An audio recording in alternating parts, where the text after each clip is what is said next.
नमस्कार प्रिय बंधुगण, आपण मानंकु आमर एही चैनल योर डिवोशन रे स्वागत।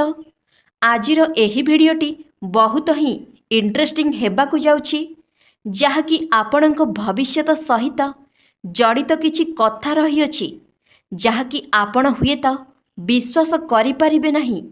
आजिर एही भिडियोटी आमर अंकशास्त्र उपरे आधारित अटे। आपणकु अनुरोध, स्क्रीन रे जेउ तीन गोटी नंबर दिया जाइछि सेथि मध्यरु जे कोनोसी गोटिए नंबर को बाछंतु। आपणकु 5 सेकेंड रो समय दिया गला। तेबे दर्शक बंधु, आपण जदि 1 नंबर संख्याटी को बाछिछंती तो कौन कहूछि से आपणक विषय रे देखंतु। आपण बहुत बाधा विघ्न देई गति करी वर्तमान फल समाधान निमंते एठारे प्रश्न करियछंती। जेते भी चेष्टा करिले मध्य आपण जेउ विपद रे पड़िछंती ताहार समाधान करि पारु नाहंती। केते मास होई गलानी आपण सेही कर्म रे व्यस्तता स्वीकार करिले मध्य नाना असुविधा देई प्रत्येक कार्य रे विघ्न आपणकर घटुअछि। वर्तमान फलतः दशा आपणकु निम्न मंद फल प्रदान करुछि। आपण जेते कठिन परिश्रम करिले मध्य आपण सफलता होई पारु नाहंती। बहुत क्लेश, बहुत चिंतारे आपण पड़ी जाइछंती। अनेक गुड़िए कार्य मध्य बाकी अछि आपणकर। आपण एही सब विषय को नहीं बहुत चिंतारे अछंती।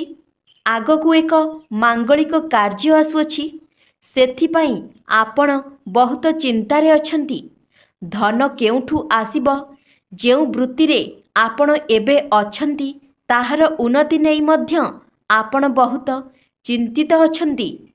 आपण जेउ समस्या रे अछंती ताहार समाधान निमंते आपण प्रश्न करियछंती।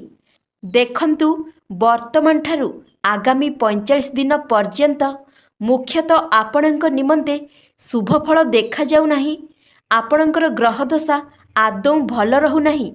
तुरंत जातक देखाई निजर मंद ग्रह निमंते रत्न धारण करंतु, होम आदि कार्य समापन करंतु।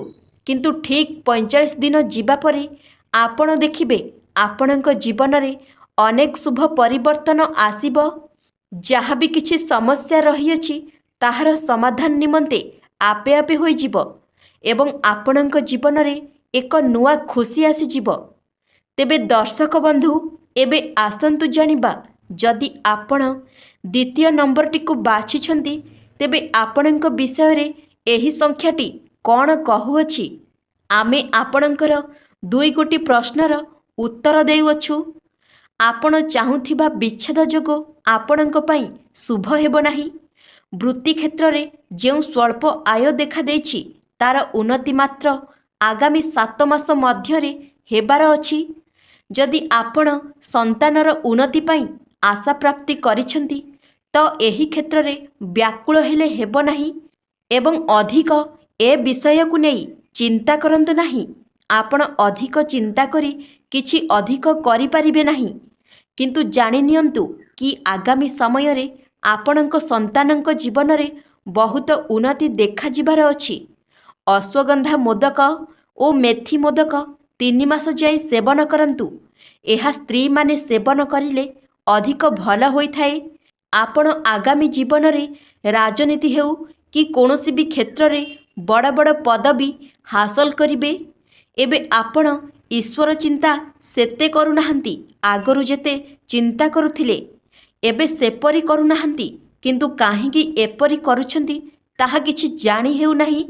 ईश्वरंकु जदि आपण विश्वास करू नाहंती ताहेले आपण निजकु सेते विश्वास करू नाहंती। तो भगवानंक प्रति अधिक ध्यान दियंतु। आपण निजे भगवान शिवंकर परम भक्त अटंती।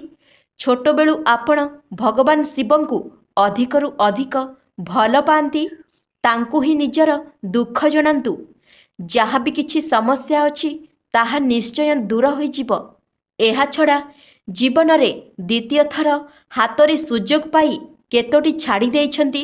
देखंतु, आगामी दिन रे मध्य 3 गोटी सुजोग आसुअछि। ईश्वरंकु आराधना करंतु एवं कोनोसी शुभ सुजोग को ହାତଛଡ଼ା କରନ୍ତୁ ନାହିଁ। ତେବେ ଦର୍ଶକ ବନ୍ଧୁ, ଏବେ ଆସନ୍ତୁ ଜାଣିବା, ଯଦି ଆପଣ ତୃତୀୟ ନମ୍ବର ସଂଖ୍ୟାଟିକୁ ବାଛିଛନ୍ତି ତ ଜାଣିନିଅନ୍ତୁ ଆପଣଙ୍କ କୁଣ୍ଡଳୀର ପ୍ରଶ୍ନ ଭବିଷ୍ୟ କ'ଣ କହୁଅଛି। ଆପଣ ବହୁ ଚିନ୍ତା କରି ନିଜର ମୂଲ୍ୟବାନ ସମୟ ନଷ୍ଟ କରିଦେଇଛନ୍ତି। କାର୍ଯ୍ୟରେ ପରାଧୀନତା ଦେଖାଦେଉଛି। ବହୁ ଯତ୍ନପୂର୍ବକ କାର୍ଯ୍ୟ କରୁଥିବା ବେଳେ ଅଯଥା ବିପଦରେ ପଡ଼ିଯାଉଛନ୍ତି। ଆପଣଙ୍କୁ ଆଗରୁ ଯେତିକି ସମ୍ମାନ ମିଳୁଥିଲା ଆପଣ ଏବେ ସେଥିରୁ ବଞ୍ଚିତ ହୋଇଗଲେଣି।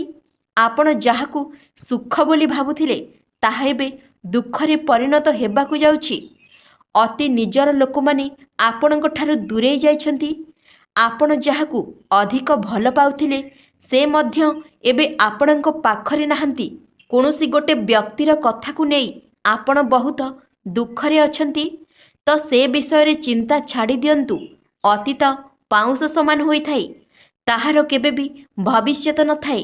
ବର୍ତ୍ତମାନକୁ ସଦାସର୍ବଦା ଧ୍ୟାନ ଦିଅନ୍ତୁ। ତେବେ ସେ ଯାହା ବି ହେଉ, ଏବେ ଧର୍ମ ବୃଦ୍ଧି ଘଟୁଅଛି। ବିଦ୍ୟା କ୍ଷେତ୍ରରେ ସର୍ବଦା ଆପଣ ଜୟଲାଭ କରିବେ। ରାଜଦ୍ୱାରେ ଏବେ ସମ୍ମାନ ମିଳିବ। ପାରିବାରିକ ଶାନ୍ତି କ୍ଷେତ୍ରରେ ଆଉ ବ୍ୟାଘାତ ସୃଷ୍ଟି ହେବ ନାହିଁ। ବର୍ତ୍ତମାନ ଆପଣ ଯେଉଁ ଚିନ୍ତାରେ ଅଛନ୍ତି ତାହା ଆଗାମୀ ଦିନରେ ସହଜରେ ସମାଧାନ ହୋଇଯିବ। ତ ସେ ନେଇ ଅଧିକ ଚିନ୍ତା ଆଉ କରନ୍ତୁ ନାହିଁ।